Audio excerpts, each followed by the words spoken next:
Hello, and thank you for joining me today on Baha'i 101. I'm Ian, and in this video, we're going to talk about the deepest topic I can think of, the journey of the human soul, in this world and in the next. This is life and death. Let's get into it.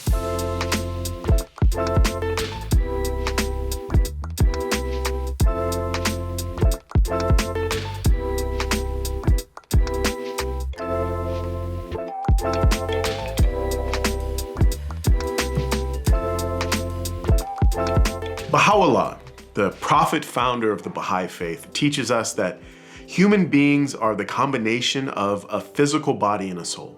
Our lives begin when the body, which comes from the earth, and our soul, which comes from the spiritual worlds of God, are associated at conception. Together, the body and soul are what makes us human. Baha'u'llah also teaches us that true life isn't what happens to us day to day.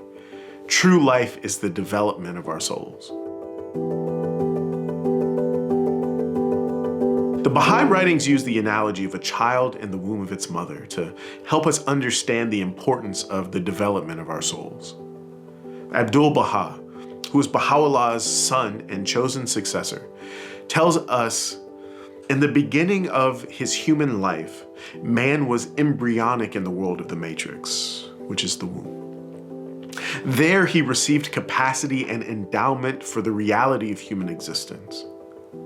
The forces and powers necessary for this world were bestowed upon him in that limited condition. In this world he needed eyes. He received them in the other. He needed ears. He obtained them there in readiness and preparation for his new existence.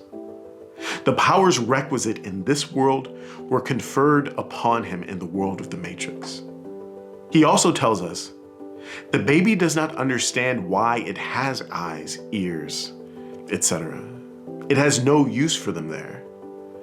But when it leaves the womb, then it finds their use.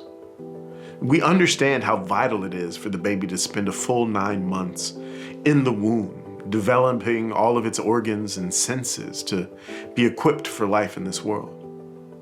The baby has no use for eyes in the womb, no use for its ears, no use for its lungs. And as it grows larger and larger, it actually becomes more and more uncomfortable for both the baby and the mother. Despite all of this, when a baby is born, it cries out and longs to return to the familiarity of the womb. But when we're born, the necessity of those organs and senses we developed in the womb become obvious. Our souls in this world are like a baby in the womb. In the womb, we develop everything we need for our use in the world we're born into.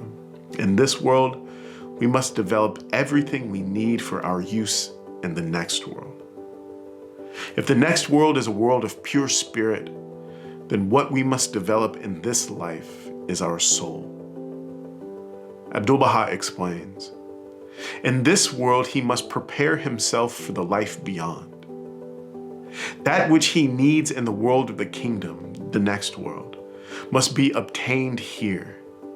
Just as he prepared himself in the world of the matrix by acquiring forces necessary in this sphere, so likewise, the indispensable forces of the divine existence must be attained in this world. We can think of the indispensable forces of the divine existence as the powers and attributes inherent to the soul.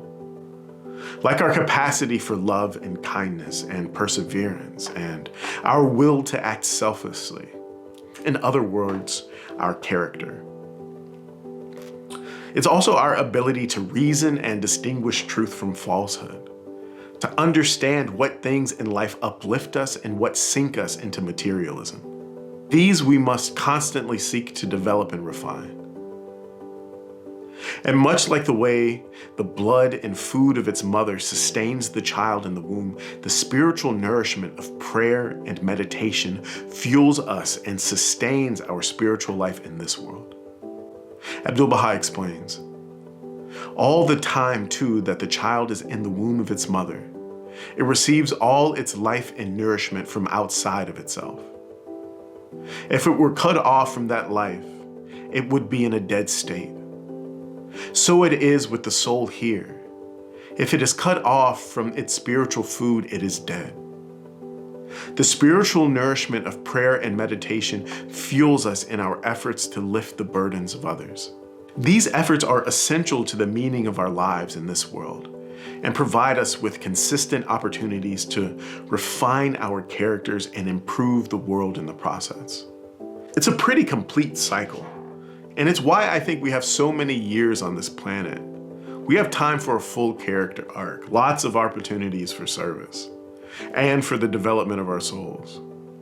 But just as the baby doesn't understand why it has eyes, ears, or hands in the womb, and only understands their full use and expression when they're born, we may not fully understand the necessity of developing the powers and attributes of our souls while we're here on earth. We will only know their full expression in the next life.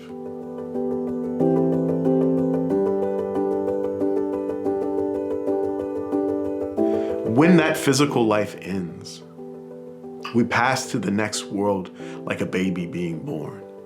This is a world of pure spirit when our soul, like a bird that was caged, becomes free to soar for the first time in its existence. The exhilaration and bliss our souls must feel. That being said, we don't and can't know much about the next world. When he was asked to explain what happens to us after we leave this world, Shoghi Effendi explained that this is a question which none of the prophets have ever answered in detail, for the very simple reason that you cannot convey to a person's mind something entirely different from everything they have ever experienced. We do know that we will recognize and be able to associate with our loved ones from this world. That the most spiritual of us assist those left in the world to accomplish great things. We also know that since the next world is a spiritual world, at death, our bodies return to the dust, and it is only the soul that we take with us. Our souls are born into the next world, consisting of what we have made of them in this one. Of the soul, we're told that its perfection or its lackness is not understood until it enters the heavenly kingdom, and then it is clearly seen, and then the soul understands whether or not it is lacking in the gifts of God. The spiritual powers we've been talking about are of such a fundamental nature there that they are as eyes and ears and hands to us in this life. And if we have not developed them, then we are shut out from experiencing the full glory of the next world. This is how Baha'is are taught to conceive of hell. To know that you are surrounded by pure beauty, that the presence of God is available, but you can't perceive that beauty or feel that presence. But we also know that life is eternal. Baha'u'llah wrote, "Concerning thy question regarding the soul of man and its survival after death, know thou of a truth that the soul, after its separation from the body, will continue to progress until it attaineth the presence of God, in a state and condition which neither the revolution of ages and centuries, nor the changes and chances of this world can alter. It will endure as long as the kingdom of God, his sovereignty, his dominion and power will endure. It will manifest the signs of God and his attributes and reveal his loving kindness and bounty. When seen in this light, as an infinite progression towards perfection, surrounded by your loved ones, and able to help those still on earth, death isn't to be feared. Baha'u'llah refers to it as a messenger of joy." All right, folks. Thank you for joining us today for our exploration of the journey of the soul.